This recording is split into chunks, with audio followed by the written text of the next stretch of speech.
Residents of Moscow and the Moscow region thank Putin for new sensations in their lives. Putin is doing a great job, and The holiday season has been ruined for everyone. Fuel oil is being found even on the beaches of Abkhazia. I'd rather smear myself with oil. A blogger from Shebekino left with nothing, doesn't speak well of Putin's special military operation, and isn't happy about its continuation. Drones are flying around, landing. One crashes behind the house, another in the vegetable garden. Ukrainian UAV strikes deep inside Russia pose a serious security risk for Germany. Why is that? A Russian said that dead soldiers are listed as missing in action so that compensation doesn't have to be paid. A sudden performance took place at the Hermitage. He took the imperial throne and addressed Putin. Hello everyone, my name is Yulia Kort, and this is the program In Trend. Every day we bring you the latest news, show interesting videos, and debunk fakes. Moscow bloggers just can't calm down. Moscow is under attack by Ukrainians. Where should we run and what should we do? Today, a missile hit my home in Moscow. What are we supposed to do? Honestly, I'm in such shock. It happened at night. They say no one was hurt. It's hard for me to believe that no one was hurt. I don't know, is it really true that everyone here started believing this and running to hide? I don't even think we have any bunkers here. In short, this is just insane. It's such a strange feeling. Like, yeah, you know, there's a special military operation going on. You know what's happening in Ukraine, because I have a lot of friends from there. And it always seems to you that it will never affect you. Well, that's not the case. This is just one day in the life of the capital of the Russian Federation. Residents of Moscow and the Moscow region thank Putin for new experiences in their lives. this is Kimki, guys.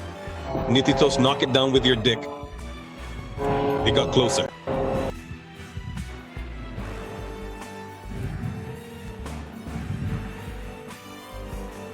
Putin is great. Look, see how it's leaving. And at the airports, there's a carpet. No one is flying anywhere. This is just insane. Right now, there's a flight from Istanbul to Moscow, and half an hour before the flight, they announced to us that Moscow's airspace is closed because of drones, and they can't land the plane. So we turned around and are flying back to Istanbul 4 hours.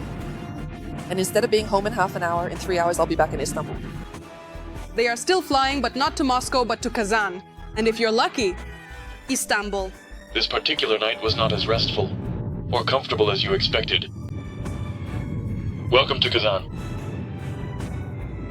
As of this very moment, every single one of the major airports in the Moscow region remains completely closed to all incoming traffic. Because of this situation, we are now going to begin the necessary and rather wonderful procedure of refueling our aircraft right here on the tarmac. Once that is finished, we will simply have to wait and hope that very soon at least one of those Moscow airports will finally open back up so we can fly there as planned, or perhaps some other entirely different fate awaits us today.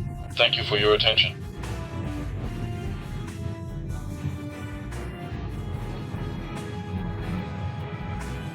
During the attack on Moscow, a number of targets were hit, in particular the Angstrom plant in Zelenograd near Moscow.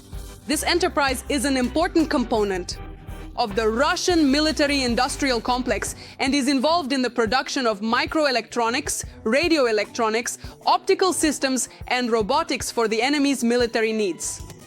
They also struck the Solnekhnogorsk oil loading station in the village of Durikino, located about 40 to 45 kilometers from Moscow.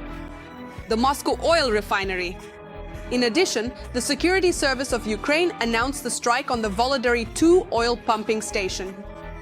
More than 120 drones were used in the attack on Moscow, which in an instant shattered the myth of the enemy's impregnable capital. And of course, the holiday season was ruined for everyone. Fuel oil is even being found on the beaches in Abkhazia. Look at this here. Basically, I got covered in oil. Fuel oil, fuel oil. Yes, in Abkhazia. At first, I didn't understand why I was here. Tar, not tar. But then someone explained it to me. So yeah, little pieces are washing up. Yes, even in Abkhazia. You know what's funny? No one really sympathizes with you. Not even your own people. Propaganda doesn't care about Russians. Again, How much airtime do you think was given to the massive attack on Moscow and the region? Just about a minute. But first, about the repelling of the massive Ukrainian drone attack on the capital region. According to Moscow Mayor Sergei Sobyanin, air defense shot down more than 120 drones in a single day. As for the Moscow region, unfortunately, there are casualties there. According to Governor Andrei Vorobyov, 3 people were killed and there are injured. Khimki Starbivo microdistrict. As a result of a UAV hitting a private house, a woman was killed. Another person is trapped under the rubble. A man and a woman were killed in the village of Pogorelki, Mitishchi. There, a UAV hit a house under construction. There were also UAV strikes on residential buildings, including apartment buildings in Dedovsk on Kosmonaftov Street and 6 private houses in the settlement of Agrogorodok. According to preliminary information, 3 men and 1 woman were injured. A drone also struck an apartment building in Krasnogorsk. Another private house caught fire in the Narofominsk urban district. There, according to preliminary data, no one was injured. Last night and this morning, air defense forces repelled one of the most massive raids by Ukrainian drones since the start of the special operation. According to our Ministry of Defense, nearly 600 long-range aircraft-type drones were intercepted and destroyed over 16 regions. In Khimki, near Moscow, an enemy drone destroyed a private house, resulting in the death of a woman. Yes. Rescuers are currently clearing the rubble and searching for another person. In Mitishchi, a drone struck a building under construction. 2 people became victims of the attack. And in Krasnogorsk, drone debris damaged several apartments in a multi-story building. Firefighters, emergency services, police, and local administration continue to work at all the affected locations. I ask everyone to remain calm. I am personally keeping the situation under control. All those injured are receiving the necessary medical assistance. We will definitely help the families of the deceased and the injured. Channel 1. But he has already made up a story that Russia responded to the drone strike and that the Ukrainian armed forces infrastructure is in flames. One of the most massive attacks by Ukrainian drones has been repelled, including in the capital regions. Among the targets of the Kyiv regime are civilian facilities. The Ukrainian armed forces infrastructure is in flames. Footage from the rear areas of Ukraine and reports from the front line. Hurricane-like power. And the precise work of the Hyacinth artillery crew. Meanwhile, Zelenskyy called the strikes on Moscow a fair response. In case anyone in Russia has forgotten or didn't know, before this, Russia had been striking residential buildings in Ukraine for several days. A missile hit a high-rise in the capital, resulting in a large number of casualties. Belgorod, are you sleeping? I know you're not. You have the special military operation that Putin desperately needs, but your own people are turning on each other. And what's happening in our city? And what's happening to our people? I'm in shock. In a city under constant shelling, a frontline city, and with unreal real estate prices. That is, our small businesses are shutting down. Everywhere it's rent, rent, rent for commercial spaces. And it's impossible to rent them because the prices are just way too high. And so I'm showing you photos from Avito and photos and videos from around the city showing that everywhere there are for rent signs. Well, hello, where are we headed? Tell me, how are we supposed to survive? a blogger from Shebekino whose car was hit by a Ukrainian drone doesn't speak well of Putin's special military operation and isn't happy about its continuation. Hi everyone, another day in the village. The weather is awful, drones are flying around landing, but as for the house, well, a couple landed in the yard. Luckily, they didn't detonate. For several years now, she has been telling how the residents of the border area are trying to live normal lives under constant threat, without stable electricity, communication, or mobile internet. According to her, tractor drivers are afraid to come to the village because of the risk of attacks. And sometimes the military shoot down drones right over people's heads. I just don't have any strength left. Just some ordinary person. How long is this going to go on? I love you all, my dear ones. Jagged shrapnel slammed into the body and the glass windows of their car. Hello, everyone. Today is the worst day of my life. As usual, my morning. My husband is the breadwinner. He's the only one. He's working right now. He left for work at 5 in the morning. As usual, he has one walkie-talkie, and I have one walkie-talkie. I closed the gate behind him. I didn't even have time to get back inside when the phone rang. I see it's my husband. I answer, and his voice is very frightened, scared. The first words he says are, "I'm alive." I immediately realized it was my husband. I run to him, I don't know what's going on there. He said that he's alive. I don't know how much longer this will go on. People, wake up.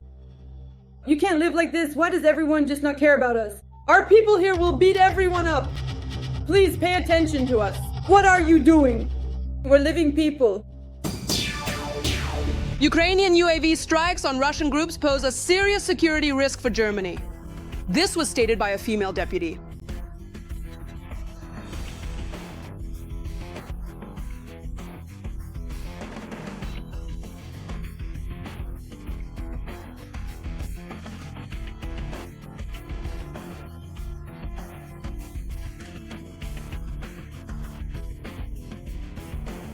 Oh well, if you are asking about these specific items right here, I was actually just taking a much closer look at them on the table.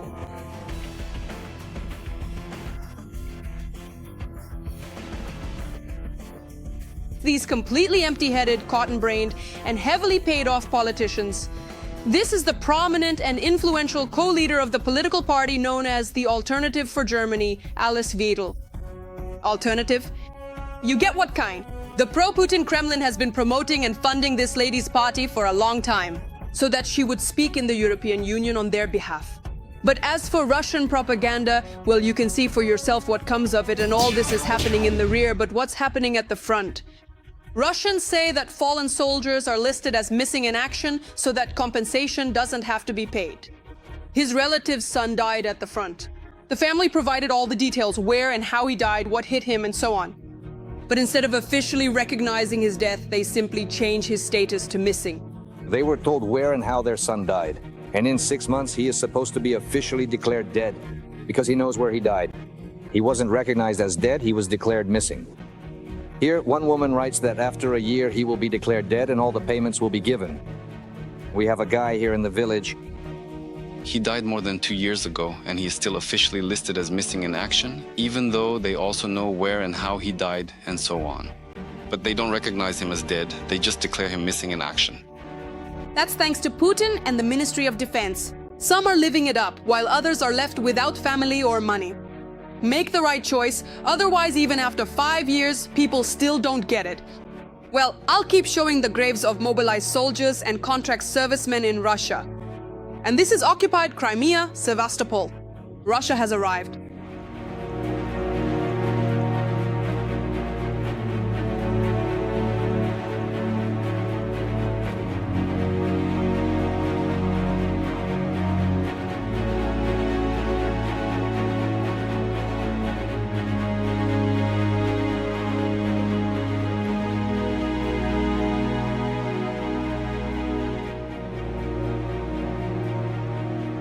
Write in the comments how you're watching our channel now and whether YouTube is working for you. It's very important for us to know since the Kremlin is tightening the screws. But I wish you could know the truth, the one you'll never see on federal channels in Russia. Meanwhile, migrants in Russia are already getting passports. Look, this one just passed the exam. Fresh off the press. Do you speak Russian? Do you speak Russian? A certificate of Russian language proficiency? Do you have one?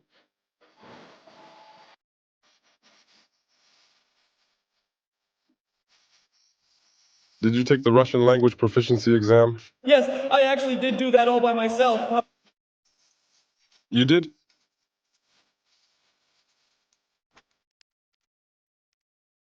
How soon will they start talking about the oppression of Russians? Now they're non-Russian Russians. Looks like there's just a little bit left to go. Not by art alone.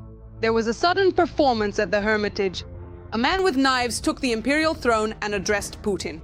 Yeah, can you imagine? He talked about bribes, loans, and problems that, according to him, led to the ruin of his business. Returns are tending towards zero, while wages and productivity are rising enormously. For FTM, the Actorium, the future, and we must not miss out on taking advantage of this unique opportunity. Vladimir Vladimirovich, I know that you may have a great responsibility placed on you to preserve things, and there are major tasks to tackle at every moment. Just like me, you have only 24 hours in a day, not a minute more. But there are no small things, and we need to sort out what is legal. I'm not used to losing or giving up on what I've set out to do. No matter how pretentious it may sound, we're making the world better. I don't need condescension. I need the law to be enforced and the guilty to be punished. When a museum employee tried to stop him, the offender pulled out 2 knives.